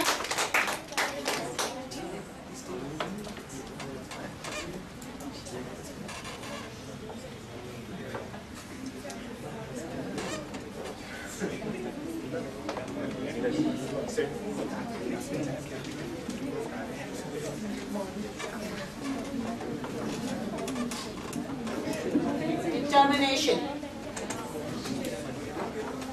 And we have 3 more speakers after that. And I don't know if you'll have lunch after that. Hariam to one and all present here. I'm Snigdha from Chinmaya Vidyalaya, and my topic today is determination.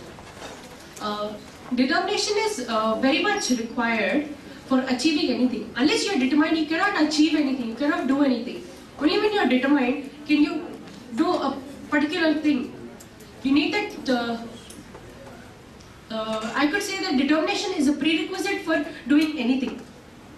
When some people, you could say, even without determination I will do things, unwillingly I will go and do anything.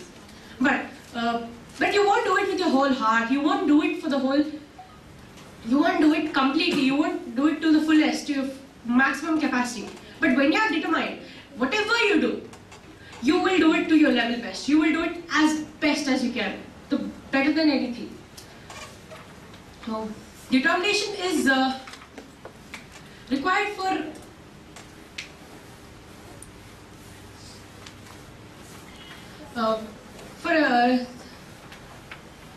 determination is required to, as I mentioned before, determination is required for doing anything, according to me.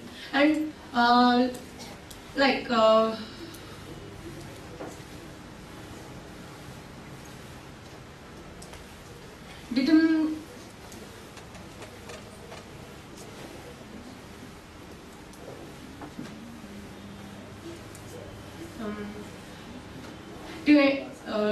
as an example as to what I told, if we are determined only can we do it to our level best. So let me take the example of my exams, of my tests. I just in my class 8, I had given an Olympiad. I was just not really interested, but my teacher forced me into it. So I just like that went and I wrote whatever I could. But and one more reason that I was not interested was that my exams were around and I had to concentrate on my exams. So I was determined to write my exams really well. So in my exams I got 80% above, but in the Olympiad I came around 7th or 8th out of the 15 people who wrote. So unless you're determined, you can't do anything to the best of your capacity. Thank you. Questions?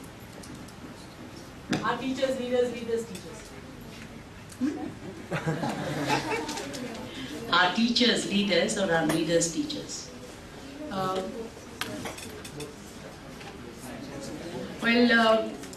would agree with both. Our teachers, one minute. Our teachers, good you went there. I'm sure, and being very honest about this, 80% of the things we've spoken of, our teachers don't have. How do they still become our leaders? Well, yes, they don't have it, but they become our leaders because they have experience, they have their experience, so they have the capacity to guide us. So for me, in my sense, that the capacity to guide us has made them my leader. And when comes the other sentence, our leaders teachers. Yes, our leaders do teach us. Only through our leaders do we learn, and we ourselves become leaders.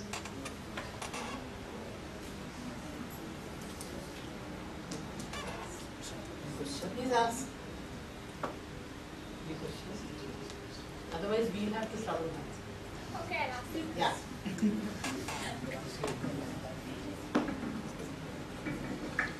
My name is Chandrika, and coming to your example where your teacher forced you to write the Olympiad, don't you think she was not forcing you but she was motivating you? And if you think that she was motivating you, are you trying to say that if somebody motivates you, you cannot do it as Like you cannot do it better than your determination. Like if you have determination, you can do it. But if someone is motivating you, you can't do it. Is that what you're trying to say? No, I'm not saying if you my teacher had forced me, because if she would have told me maybe 5 times, I would have said, okay, she's motivating me, she wants me to go. But if she kept repeatedly telling me 10 times a day, until at last I got fed up and I gave my name, then that would be forcing, not motivation. Are you telling us that the difference between motivation and determination is 5? No, it's not that. Motivation comes to... Just told us, determination. If she told you 5 times, it is motivation. 10 times, lack of determination. I just told that a figure as just an example. There is a line between motivation and determination. Thank you very much, Sriram. Thank you.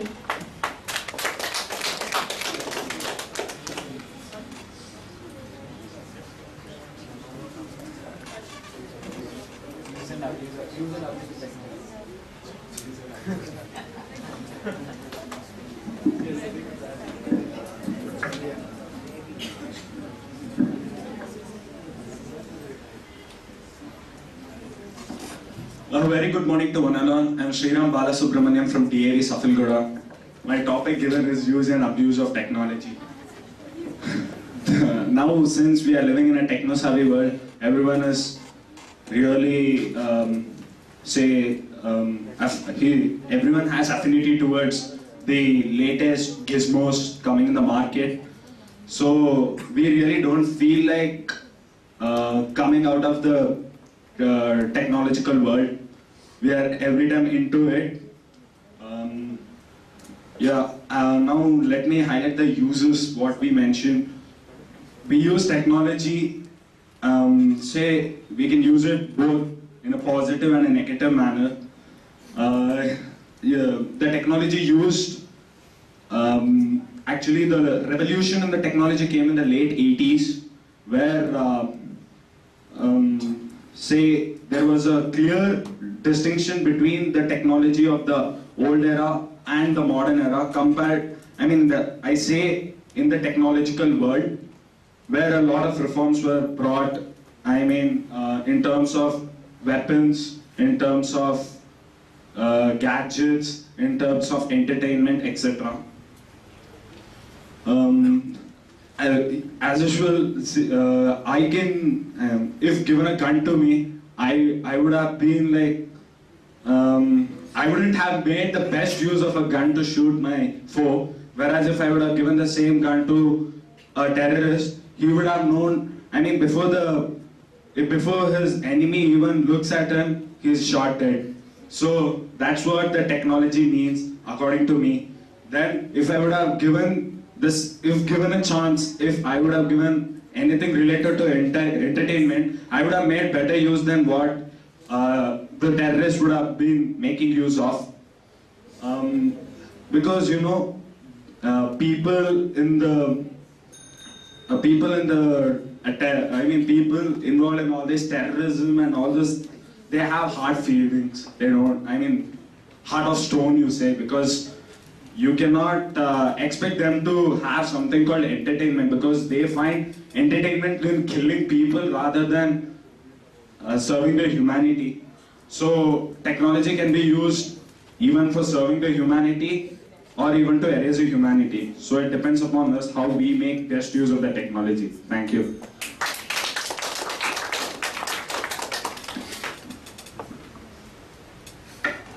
You went about saying technology in the latter sense of the guns and the bombs. Let's come back to simple things. The computers we use every day. Internet, part of technology. We have various sites like extramarks.com, MeritNation, and other user-friendly sites that give us information, give us test papers that we can solve and improve ourselves, and also provide us various answers. Few of us use it to solve the test papers. Question. Your question must be simple. I'll just come to it. Few of us use it the other way around, as in to copy answers. So, do you think technology is a boon or a bane? Actually, I would call it as a boon. If you find interest in copying, then it's helping you, right? I'm learning from it. Who asked you to copy? I'm not forcing you to copy. It's helping you in that way. So it's the technology is helpful for you. If I think the other way around, then it's a pain for me. If you have control and if you have that, no, I should not stick to copying, then actually technology is of no use. If you feel like copying, then you make use of the technology. As simple as that. Thank you. V. Subramanian.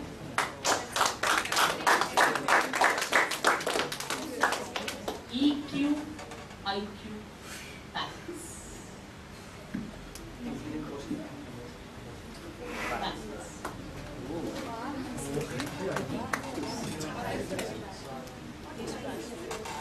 IQ is intelligent quotient, EQ is emotional. Emotional quotient.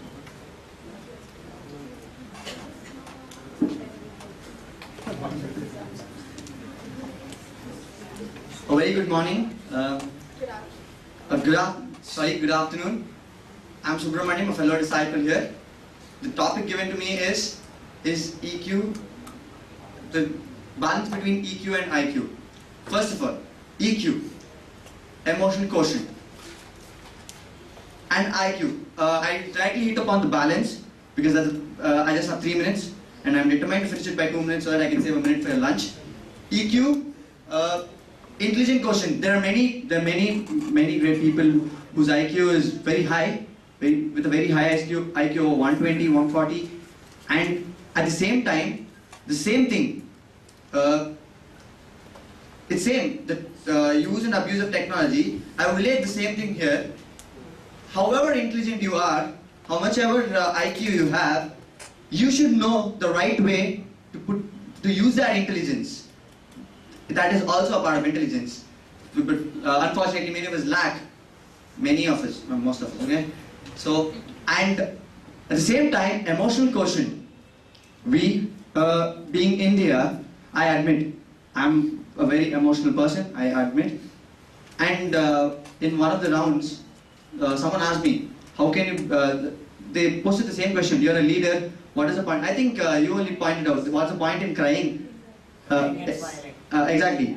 So, even Swami Vivekananda himself used to cry, seeing the problem, seeing the plight of the country then. And one of his friends asked him, "Swami, why are you crying?" Then that Swamiji says, "We are first human beings and then leader." He says, "A leader who, there's nothing wrong being emotional for a leader." So, what I mean to say is, today's ministers, you can see there is a lot of corruption going on. There's a lot of mismanagement going on. But if you think they have EQ and IQ balanced, everything would go well. If they have the right emotions in the right situation, then the IQ would be used in the right way. That's what I mean. And the balance between both is very essential.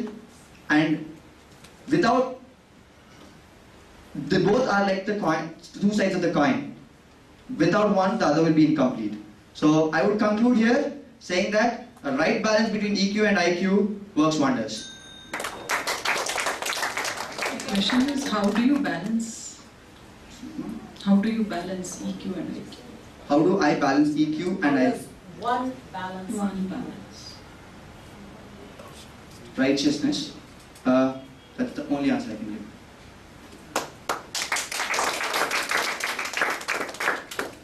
In a world so driven by emotion, do you think we need to use greater inputs of IQ and vice versa?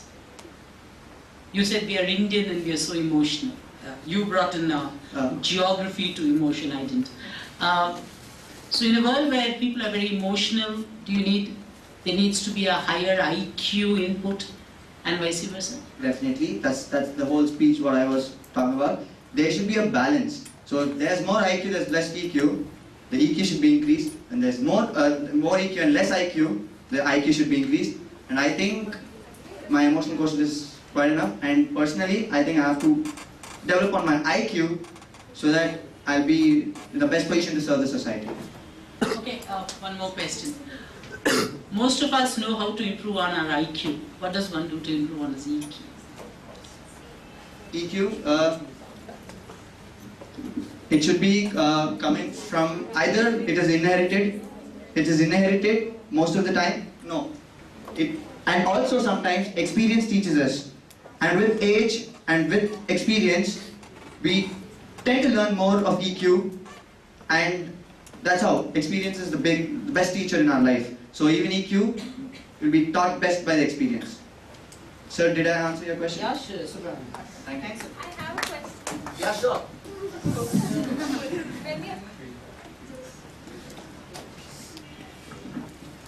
When you say that you have to balance your EQ, do you mean that you have to learn how to control your emotions, or you need to learn on how to show your emotions? Repeat the question, please. See, you told that you have to balance your EQ and your IQ. EQ being emotional quotient. How, like, when you're balancing it, what is it that you have to do to balance it? Do you have to learn to control your emotion, or do you have to learn to show your emotion? My sister, what I would like to tell you is, when the EQ is more, we're not bringing it down, we're increasing the IQ. No.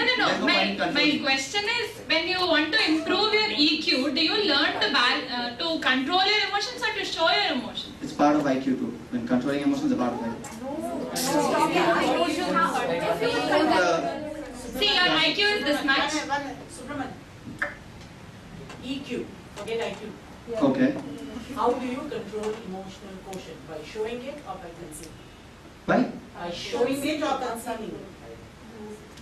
Do you conceal emotion to improve emotion, or do you? Depends on the situation, sir. Sometimes we should have to conceal it. Sometimes we should have to show it. So the situation tells us what to do. That's it. I'm not talking about it.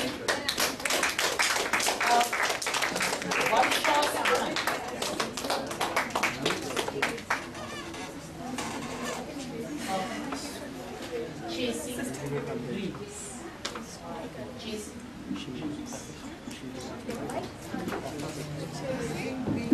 Chasing dreams. Okay, good afternoon everybody. I'm Varsha from Bhavan Sri Ramakrishna Vidyalaya. My topic here is chasing dreams. Okay. Wow, I love this topic. First of all, thank you so much. Chasing dreams first. Let me start with what are dreams. My dreams can be my goals. My dreams can be what I want to achieve. So when I think about my dreams, chasing dreams means to accomplish them or to fulfill my dreams.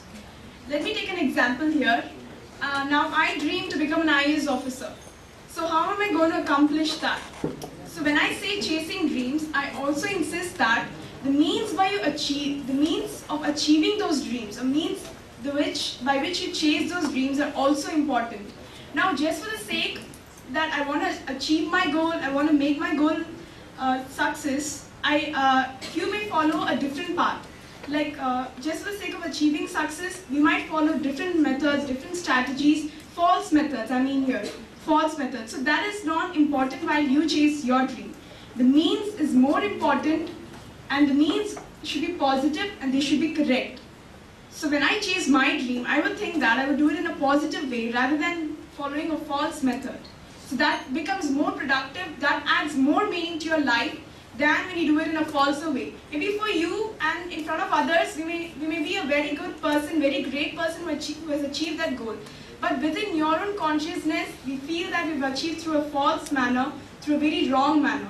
So at the end of the day, we do feel that achieving dreams is also important, but by the way you achieve it, by the means you achieve it, the way I chase my dream is through a positive means. So I think that's more important than using a false method or just thinking that I need to achieve or gaining success is not important. Achieving excellence with success is important. Thank you.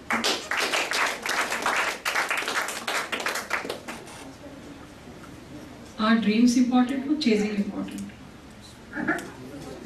For chasing to be done, I think dreams are important first. Dreams first mean your goals, maybe it might be your goals or it might be others' goals too.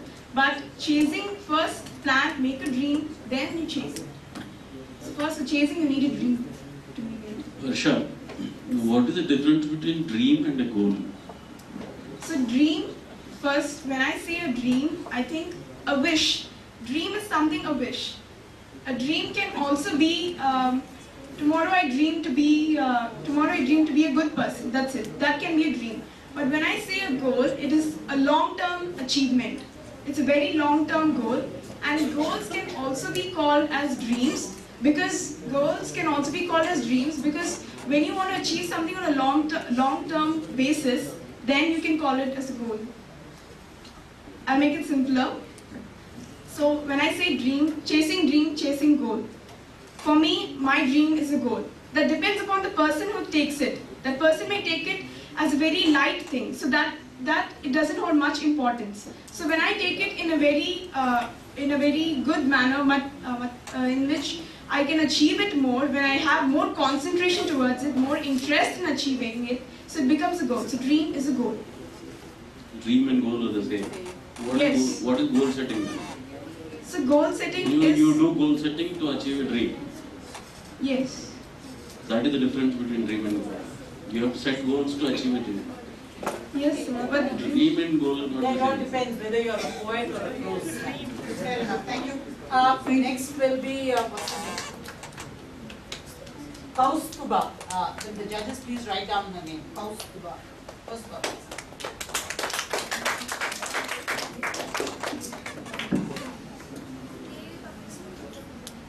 DAB.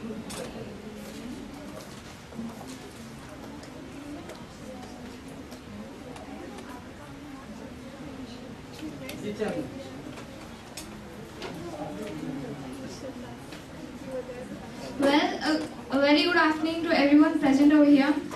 The topic I got is about determination. Well, what is determination? When you have a goal in front of you, when you want to achieve something, and the intense feeling that you have, that the confidence in you, the faith in you, all that combines, and you want to achieve that at any cost, no matter what happens. You want to achieve it. That feeling is called determination. The feeling that you're the one supposed to do it. That is called as determination. Well, all of us are determined in almost everything we like. It's just that when we are faced with situations which we don't want to do, that's when we lose our determination, and it kind of turns ugly sometimes. So today, for me, I thought that I should be determined, and I wanted to speak at any cost because I'm not much of a stage speaker, and I fumbled many times during my last experiences. And I think determination is a key to success. I mean, not actually success. Determination is a key to excellence and perfection, because you have to chase the excellence and perfection and not the success. So it is one of a leadership trait, and I think it's a very important for one to possess the quality of determination. Thank you.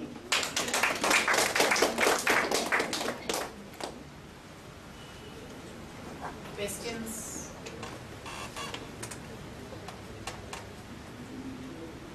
You came late for the meeting today. Yes, sir. I couldn't attend the last week's round. How do you put it in the context of determination? Well, determination, it has its consequences, sir. I mean, there was nothing I could do about that situation in which I was put. So all I had to do was give my best. I came here, I gave my, extempore, and I did my best, and I got selected for the next round. That's all.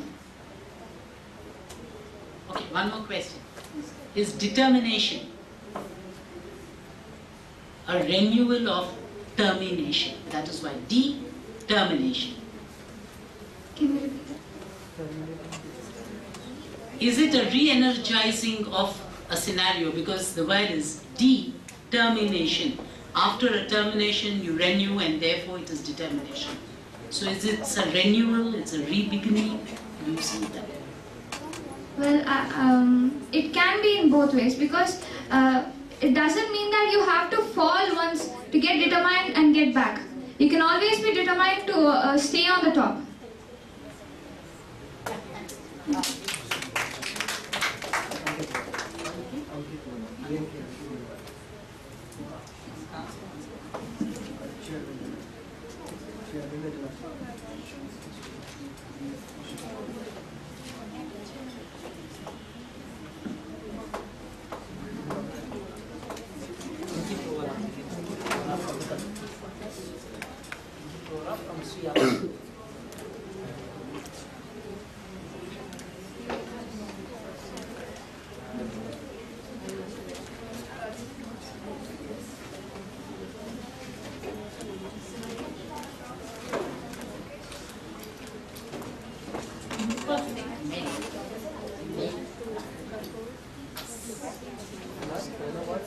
He's talking on imperfect men making good leaders. And when I say men, I mean gender. Good afternoon, everyone. My topic is actually quite interesting because we were debating all this while whether leaders are perfect or not, even in practical life. Sir has given me a topic on which I can actually say that imperfect men actually prove to be practical leaders. Because all the qualities which someone said were like picture perfect, but generally men are not. All of us have defects. And those people actually turn out, they have those defects, but they are working on those defects to come up with them and trying to be true leaders. That is what is important. Even if you are imperfect, who cares? No one. Your team is supporting you if you are proving to be a good leader. Only then you are told. And that is what the topic is about. Imperfect men are always good leaders. Mostly. Okay. And as the proverb again goes, no one is perfect. That is true again. Seriously, no one is perfect. But all of us, what are we doing for? Trying to be perfect. Whatever we do, it's not that always we are obsessed with being perfect, but something which makes us happy. That is perfection, tries to give us happiness. We try to do it. Quite simple as that. And not all imperfect men are also true leaders, but most of them are. Because some may possess bad qualities which are not, can be told as good leaders' qualities. But mostly imperfect leaders, they prove to be, more connected to normal masses, so they can connect to their group more intensely and form a particular group which is strong enough to form a proper, to be called a good leader. They can prove out their ideas to the normal masses, so that they connect very well. Thank you. Supposing there's a leader and he... Supposing there is a leader and he is a perfect leader and there is an imperfect leader, would you say an imperfect leader is better than the perfect leader? I wouldn't compare them. No, if you had to compare and you had to give me an answer, would it be an imperfect leader? Would an imperfect leader be a better leader than the perfect leader? It doesn't make sense. Perfect leader already is told best. Then imperfect can't be. Then it's kind of contradicting to your speech. He said that while imperfect leaders are real, perfect leaders. We're talking about practicality here.